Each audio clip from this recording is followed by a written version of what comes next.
right, we got some breaking news out of the NFL as a massive trade has gone down between the Pittsburgh Steelers and the Miami Dolphins. This trade will see the Pittsburgh Steelers acquire Jalen Ramsey, Jonnu Smith, and a 7th-round pick and send out Minkah Fitzpatrick in a 5th-round pick. This is very, very interesting. There's been rumors of Jalen Ramsey being on the trade market for weeks now, as him and Miami are not coming to terms on a long-term deal. Obviously, the Rams were a team in the mix.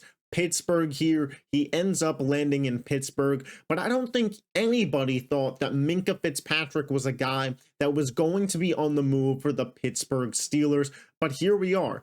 And the general consensus that I'm seeing from Steelers fans is they're pretty upset that Minkah's on the move. That's at least what I've seen in my real everyday life. And as I sat back and I thought about this trade, and I thought, you're moving off of a Pro Bowl safety in Minkah Fitzpatrick, one of the best at his position. Are you getting back enough that I feel that it's a win? And for me, the answer to that question is yes. I think Pittsburgh ultimately is the winners of this deal. I think that Jalen Ramsey is still a premier corner in this league. I think his play showed it last year. I thought he was really, really solid in the run game as well. So, you know, when you look at this Steelers defense, which we'll take a micro look at, and then we'll talk macro AFC as a whole, but I think that he could still really play. And Jonnu Smith as an offensive weapon, which Pittsburgh was kind of lacking post the George Pickens deal, now makes their offense a hell of a lot more dynamic. Minkah Fitzpatrick, obviously the price there, but when I look at Pittsburgh's defense, especially that secondary, there's just so many guys that I think that they can fill the production of Minkah Fitzpatrick, right? You look at this team now, their cornerback trio of Jalen Ramsey, Darius Slay, and Joey Porter Jr. is just off the chart. Beanie Bishop and Deshaun Elliott. That's kind of how I presume that this secondary will shake out. They do have Juan Thornhill, who they could have play safety as well. You know, the big question for me is which corner is going to line up in the nickel. That was traditionally Beanie Bishop's role, but I feel as if the team is likely to move him to free safety. I thought he played great, but in somewhat of a limited role last year for Pittsburgh, so they're going to potentially look to move him to the starting free safety and get reps there.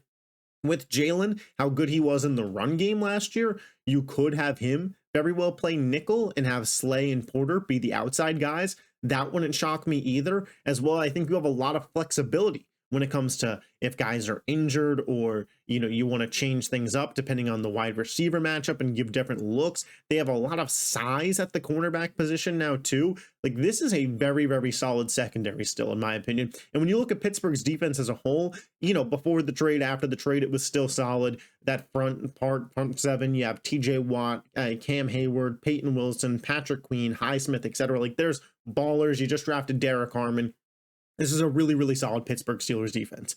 And the offense, to bring in a Jonnu Smith, I was just talking to my roommate about this the other day, and it's, you look at what is the ceiling of this Pittsburgh Steelers team. Aaron Rodgers is there now, and, you know, what is Aaron Rodgers? I don't know. Is he going to be a top 15 quarterback? I'm not sure, but is he going to be better than the combination of Russell Wilson and Justin Fields last year?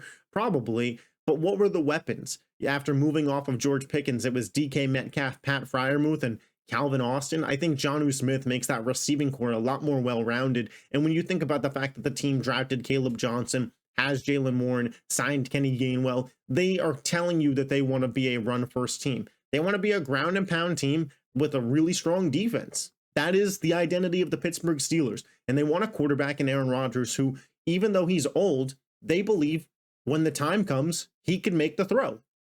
And I think Pittsburgh's doing a really solid job here team building. I know that losing Minkah Fitzpatrick on face value feels negative to Steelers fans because of how good he's been there. But, you know, the last 2 years, he had 1 interception. He's not forcing turnovers at the rate he used to. The second half of last year, he slowed down a little bit. Maybe this was the ultimate sell high spot. And I know that this is going to sound like a casual take or an uninformed take, but sometimes it's just as simple as Mike Tomlin's a really good head coach. Mike Tomlin knows defense. And if Mike Tomlin signed off on this move, let's see if he knows what he's talking about. This is a guy who is for sure a winner, and for sure continuously has strong defenses. So one of those trust in Tomlin spots. And then for the Dolphins, listen, I get it. You are kind of at a crossroads when it comes to what are you. You feel like your roster can compete this year and you don't want to be completely out on this year, but you also didn't want to pay Jonnu Smith and you didn't want to pay Jalen Ramsey when you weren't sure if they fit your timeline. You get back Minkah Fitzpatrick, who after losing Javon Holland in that secondary, you certainly needed at the safety position. And you're kind of where you were.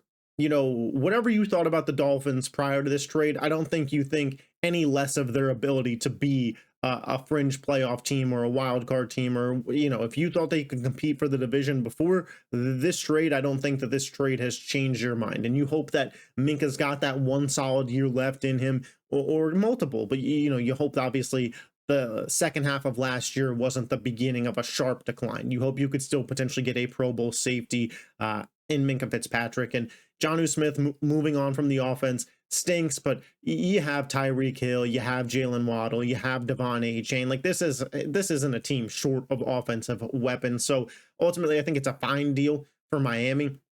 And then the macro of this AFC now. This is where things to me get really interesting, because I started looking as we head towards July, and in August, I'll be giving my divisional predictions, previews, started scouting, you know, who do I think is going to be a playoff team? Who do I not think is going to be a playoff team? And in the AFC, right, the division winners from last year, Kansas City, Houston, Buffalo, and Baltimore. All four of them feel like at least locks to be playoff teams again. You could argue maybe some division winners change, but I'd be shocked if those teams missed the playoffs. Now you look at the Chargers. I feel like their roster got better. A second year of Justin Herbert and Jim Harbaugh. But I really expect them to get worse and miss the playoffs. Denver. I feel like their roster got better. Their defense could be the best in football. Sean Payton and Bo Nix another year together. And now Pittsburgh, who I think that they elevated their team as a whole today. Whether or not you stand on the Jalen Ramsey, Minkah Fitzpatrick side of the fence doesn't really matter in terms of, do you think that they are a better football team today? My answer is yes. I think that the Pittsburgh Steelers today, with Rodgers, with Caleb Johnson, with DK Metcalf instead of George Pickens, with Jonnu Smith now on this offense, with Jalen Ramsey and Darius Slay in the secondary, and Derek Harmon on the, I think that today the Pittsburgh Steelers are a better team than they were at the end of last season. And those were your 7 playoff teams. And you start to think, you generally in the NFL, it's not the same 7. Usually there's 2 or 3 teams that swap in the conference. And you start to look at that AFC, and it's who's taking those guys out? New England, they're young, they're up and coming, but are they a year away? Cincinnati still has massive question marks on the defense and offensive line. The Raiders are in that dogfight of a division. And I start to think, are we in a spot for the first time in a long time where the AFC playoffs are going to be a copy and paste of what they were last year?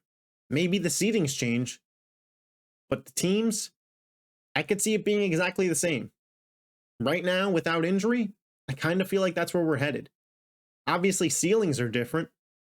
I think Pittsburgh, post this trade and just post kind of the offseason that they had as a whole, have to be viewed as a threat to at least win a playoff game. I felt like going into the playoffs the last 2 years, we kind of knew that they were cooked. Baltimore, Rust versus Lamar, good night. Yeah, Buffalo, Mason Rudolph versus Josh Allen, good night. This year, with this roster, you send this Pittsburgh team into an Arrowhead, into a Orchard Park, into an NRG Stadium. I could see them stealing a playoff game. I could. You send this team into the regular season where they're competing with Baltimore, who obviously the playoff game withstanding, I understand the most recent memory we have of this isn't true, but Pittsburgh has given Baltimore and Lamar Jackson fits in the past. Could they even win the division? It's not off the board. This trade, as much as it shook up the way that I looked at the AFC, it kind of made it so I looked at the AFC similar to how I did. Pittsburgh has a higher ceiling. I know Steelers fans don't really, at least the ones that I know, are not a fan of this move. If you're a Steelers fan, let me know your thoughts on the trade in the comment section. Dolphins fan, do the same thing. NFL fan, feel free to comment down below. We got tons of great content coming to the channel. If you love the NFL and you're not yet subscribed to this channel, make sure you hit that button. I'll catch you next time. Peace.